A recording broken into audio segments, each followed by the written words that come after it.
Welcome back to Dubsy Bricks, and it's another episode of building the BatCave in Lego. And we're going to start off this episode by working on the roof, and here we have it. So I've connected it into 3 sections, 2 are joined together, and I've just got to join this third section. And as you can see, I've used the bricks you get in the artwork sets.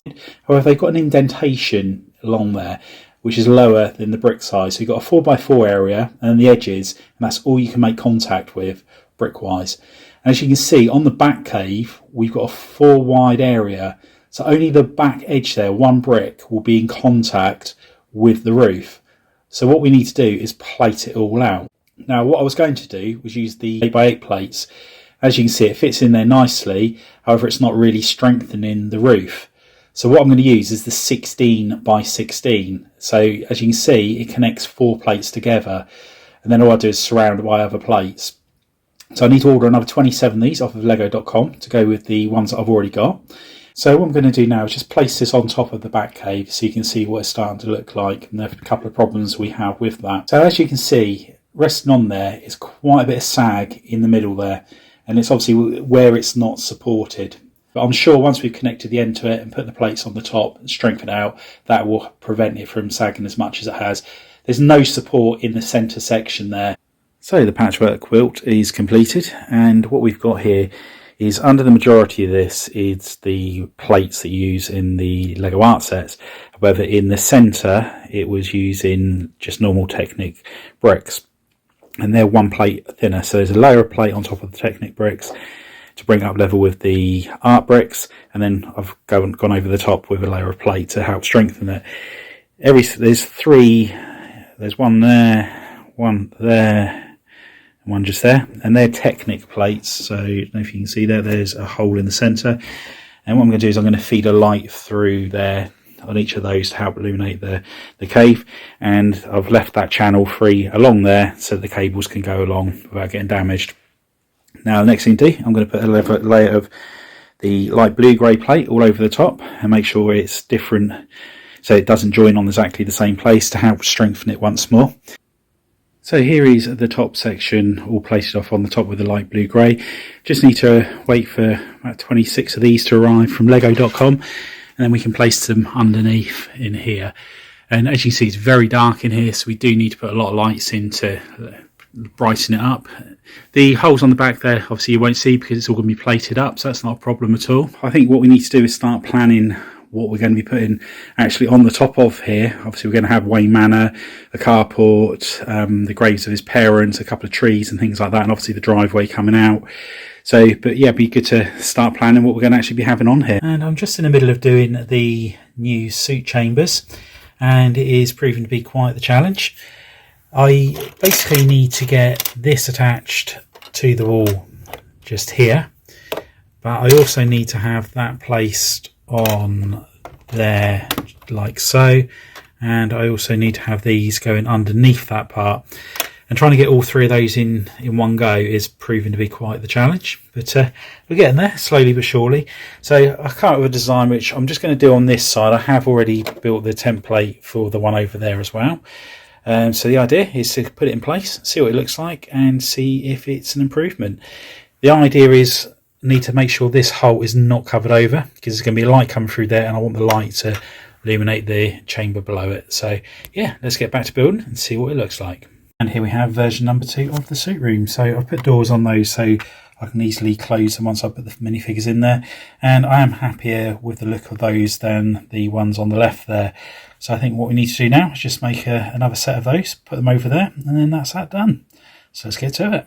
So back in the computer room, and we've got obviously both the suit chambers all made up now, and I'm happy with those.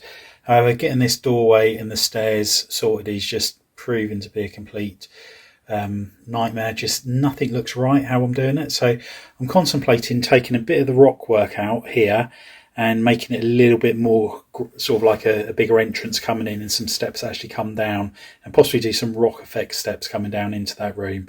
So it looks like we're going to be destroying a little bit of the rock work there, but yeah, let's get to it and see what we can do. And we've rebuilt the rock work back up above the doorway. I think it looks a lot nicer having rock bit to separate that bit there. It has made this little area smaller, but again, there will be things we can do in there that will still make it look good. And here is the revised computer room.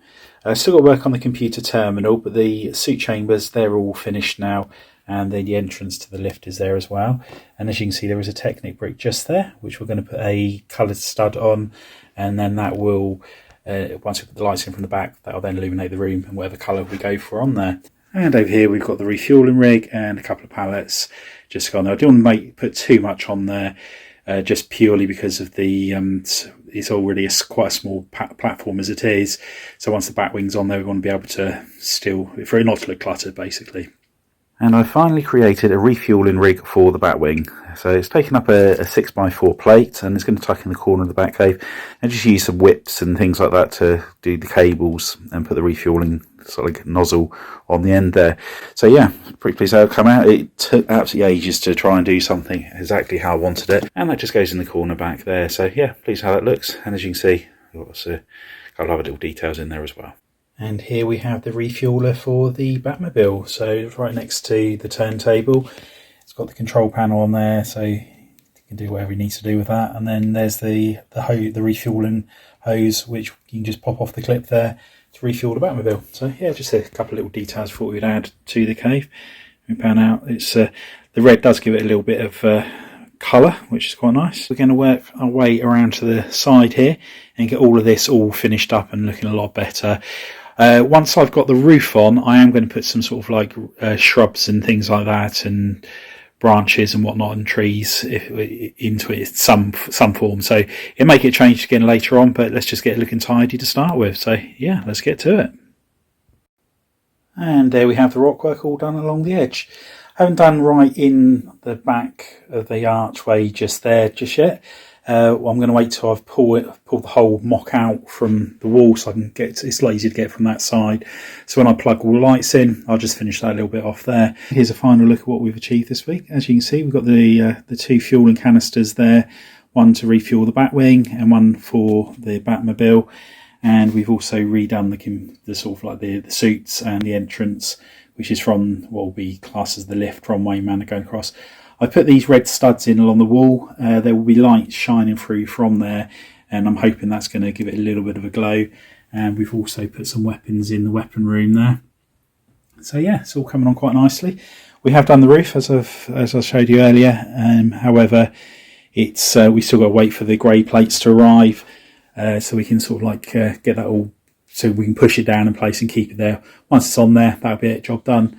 So what all we've got left to do inside the Batcave is need to do the symbol to go on the bridge, redo the computers, and there's the two rooms down the bottom and also a section just there I need to put some stuff on. So I need to work out exactly how I'm going to furnish it, and also I want to do a few more details on the turntable. As we've showed you in the past, there are 8 studs on there where we can put sort of like bits and pieces on there. So that's all we've got time for this week. Hope you've enjoyed the update. If you haven't already done so, please consider subscribing to the channel. It really helps for others to find the channel. And please share it with your family and friends, and get a big thumbs up if you enjoyed what you've seen.